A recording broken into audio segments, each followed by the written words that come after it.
había un caso dun rei que tiña 500 cabalos. Non os tiña nun coche, tiñaos polo monte adiante. Pero había un que lle quería máis cos outros, chamaba o cabalo careto.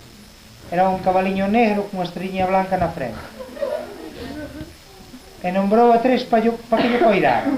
Dixo, ti é máis ti, e desme coidar ao cabalo careto.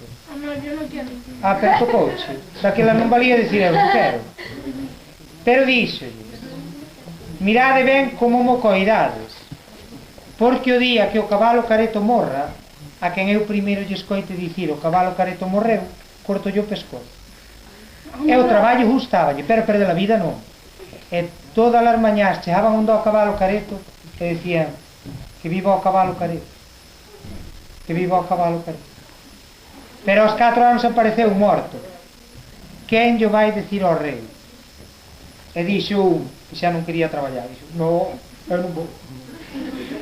E dixo outro, eu tampouco.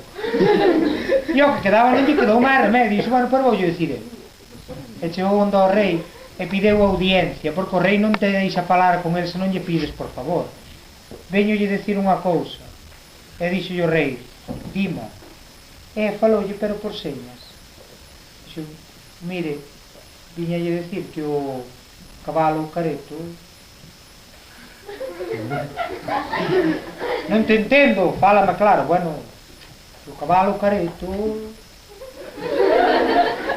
Que non te entendo, que me fales en palabras. Dixo, bueno, o cabalo careto quedalle deitado no prado.